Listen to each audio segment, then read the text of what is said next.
ng Anatto Oil plus the marinade. So, hi!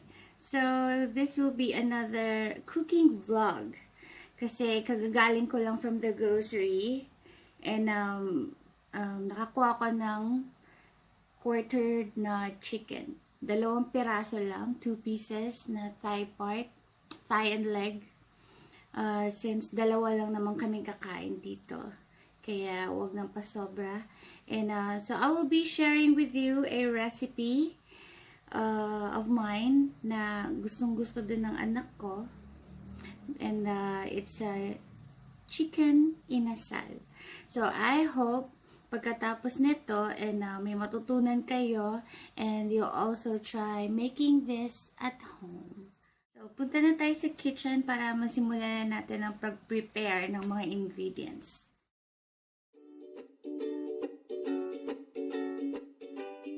Sa paggawa ng recipe na to, I will also be using ito, ang tawag dito, food processor. Okay, pero kung walang food processor, pwedeng mortar at pestle na yung dinidikdik na ganon. Yeah. So, ayan. Ito ang gagamitin natin. Ito. Itong onions, garlic, natawag dito. Kaya tayo yun sa luya at saka ito. Lemongrass. So, yan ang paggagamitan natin with our food processor.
I-process na natin siya. Ganyan.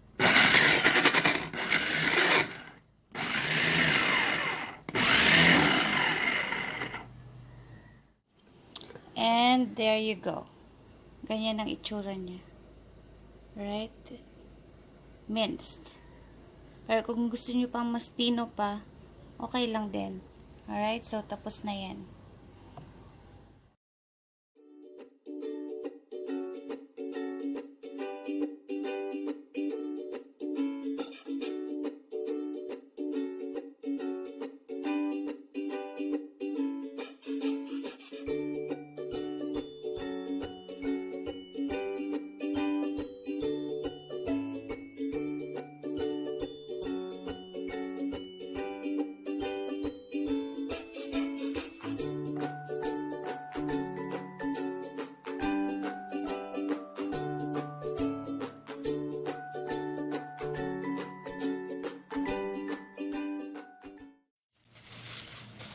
Okay, first ilagay ang chicken dito sa bowl.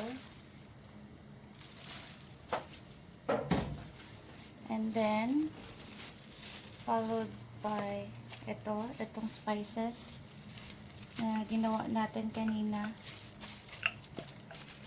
Buhos ng lahat. Okay.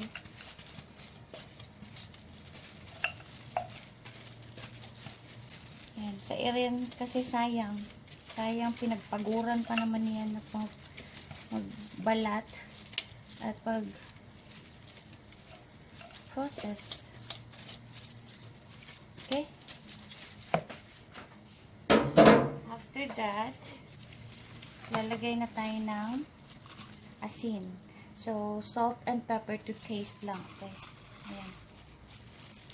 So, as you can see, lagay lang ako 2 pinches. That's it. And then, oh, this. Itong sugar. Brown sugar ang gamit ko ngayon. This is only 1/4 teaspoon of brown sugar. Kahit anong sugar pwede. Okay. Yan lang sa akin. Kasi dalawa lang naman ang chicken na ginagamit. And then, black pepper. Right. Yan. Medyo madami-dami.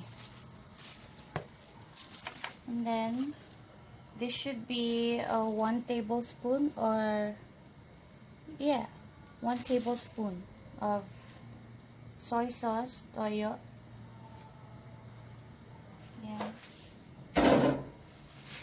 And itong suka na pinakurat na ito, isang cap. Ito yung cap. Yung takip pala. Yan. Isa lang. And lastly, itong dalawang kalamansi.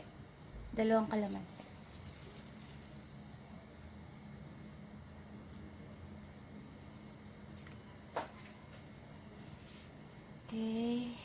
There.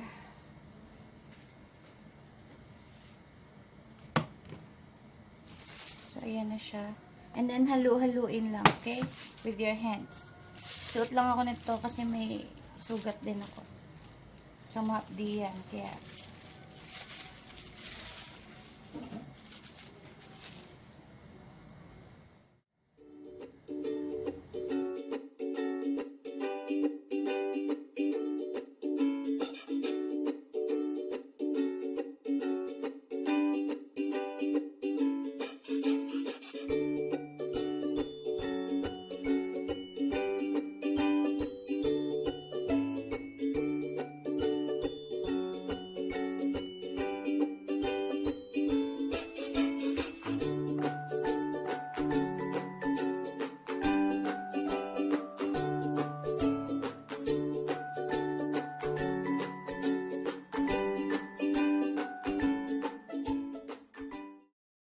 i-arrange mo lang siyang ganyan.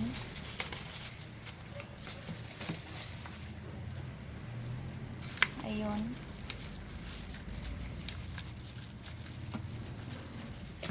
Arrange mo lang ng maayos yung dalawang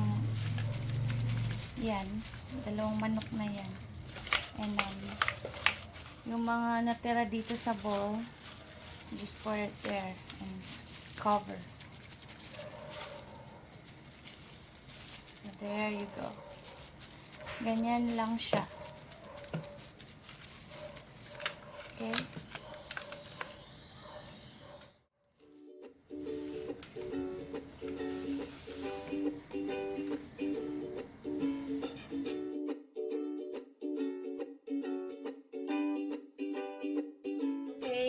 So, I will just let this marinate for overnight.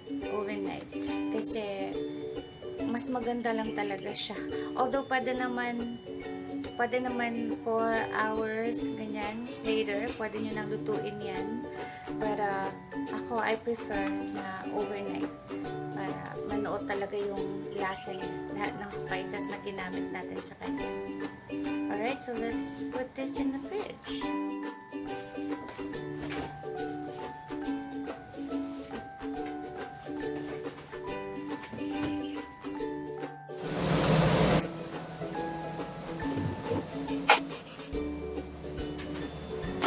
Okay, so ito na yung marinated chicken natin. This is quarters. Ayan. This has been marinated overnight. So, this time, let's do the cooking. Grilling our chicken. Gawa muna tayo ng annatto oil. So, annatto oil, basically, ano siya, gawa siya sa annatto seeds. Ang tawag doon, achuete. So, we will be using annatto seeds, ito, and a few cloves of garlic, and of course, mantika. So, ito na. Let's start baking our annatto oil. Mainit na yung pot na to. Mainit na siya. Lagyan na natin ng mantika. Okay? Ganyan lang. Ganyan lang kadami.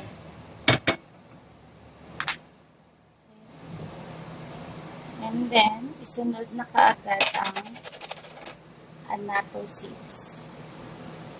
Konti lang siguro kasi wala lang, konti lang. Alright. So, there you go. Ayan na siya. Nag-orange ka agad siya. Right?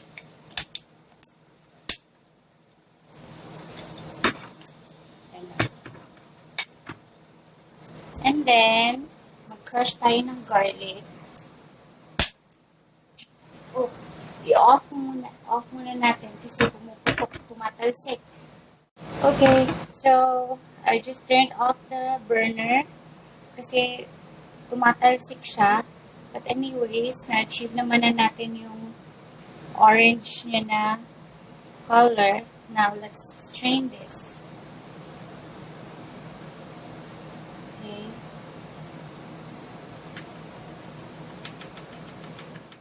Okay, so ito na yun. Mainit siya. Ayan, ayan. Now, mag-crush tayo ng kahit dalawa lang. 2 cloves of garlic.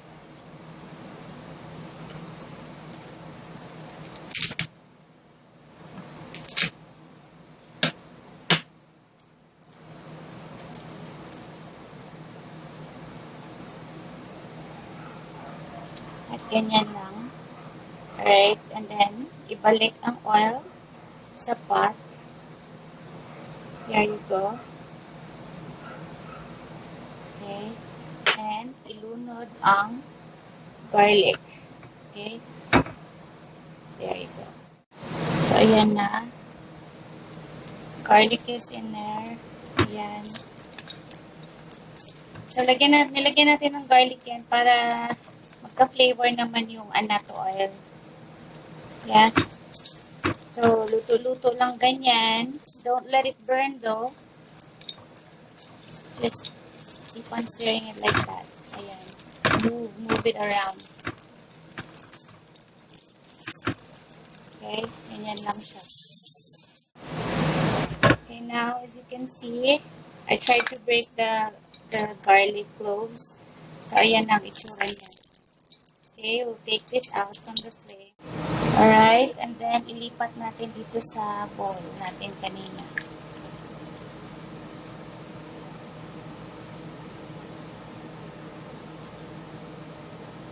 So, ganun lang. Ganun lang ang annatto oil. Alright.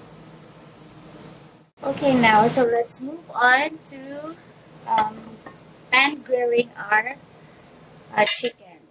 I say pan grill kasi ang gamit ko itong Tefal na meron ganito ang tawag dyan, grills. Alright? So, ito ang gagamitin natin para yung effect niya parang barbecue na may grill talaga siya sa char the griller. O, ganyan lang. Alright? Let's heat this up. Okay, now, mukhang mainit na yung ating pan grill. Now, what we do is pahiran natin konti ng annatto oil. Non-stick ito, pero lagyan lang natin Okay, ganyan. And then, ihunod na natin ang ating mga chicken. There. Skin side down first. Skin side down. There.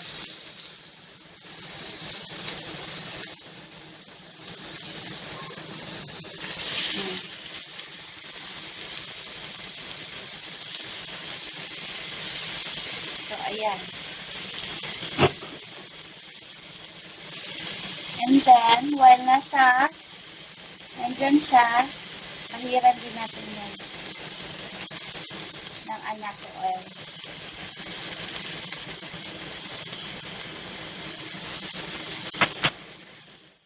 Alright, so, nailagay na yung chicken sa pan. Buhok ko. I-save mo yung marinade niya. Let's save this for later. May gagawin tayo dyan.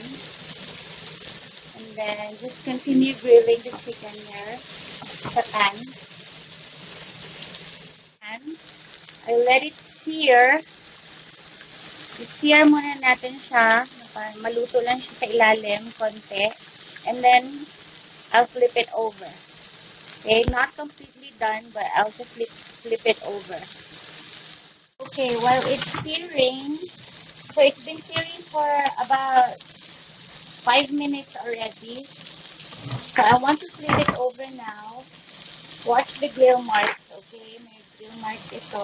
Yun ang purpose ko. Ayan. So the skin, there.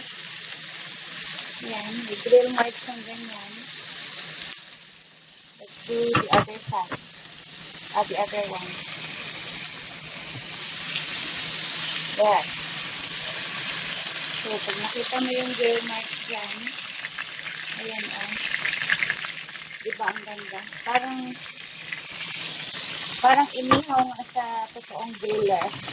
And then, what I do is, hindi naman siya maluluto ng ganyan lang, I cover it with a lid. Okay? Cover with a lid. And let it cook.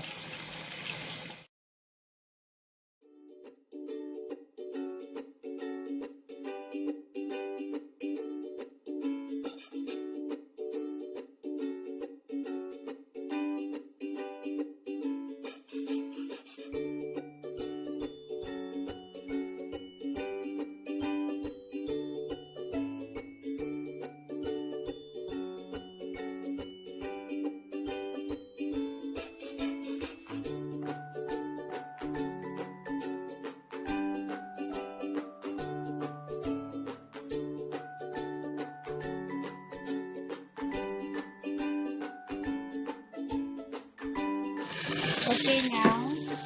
So, ayun na siya. Baliktarin naman natin ngayon. Okay, so here, yung mga charger. So, ang ganda niya, diba? So, this should be cooked now.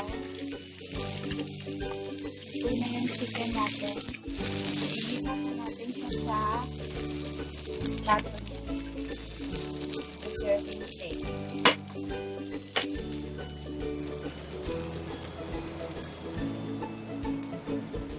Alright.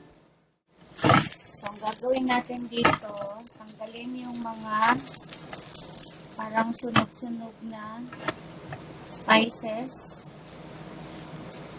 Okay, tapon. And then, dito natin ilalagay yung, wait. Dito natin ibubuhos ang Anatto Oil. Yung leftover na Anatto Oil with the garlic. And then, buhos natin yung marinade niya na ginawa natin. Diyan natin ibuhos. Okay, let it cook. There, yung marinade with the Anatto Oil. Let it cook there. Ganyan lang. Be careful with the garlic. Pwedeng tanggalin din yan in a few para hindi siya masunog. Okay? Okay, the marinade has been cooking for a few minutes now. Tanggalin natin yung garlic. There. Baka magbago yung lasa niya. And then we just continue cooking this. Okay, ganyan lang. Scrape mo yung mga, ano ba tawag dyan, uy? Basta scrape mo siya. Anong makita mo dyan yan para mahalo ng maayos. Yan, just let it cook for about 5 minutes. Alright. Alright, so, luto na siya. Ayan na, luto na. Now, lipat natin siya dito sa bowl na pinaglagyan kanina na may garlic. Okay?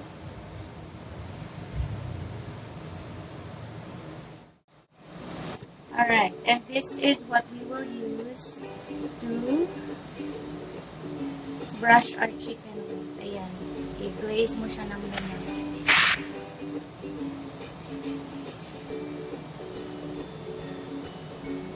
Alright.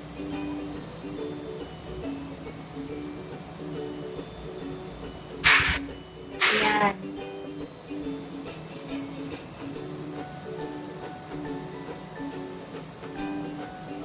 Coat mo lang siya ng Anatto Oil plus the marinade itself. Okay? So, ayan na siya. Ito na ang ating chicken inasal. Right? There you go. Diba? Galing-galing. Parang binili lang sa restaurant. Okay? Good job!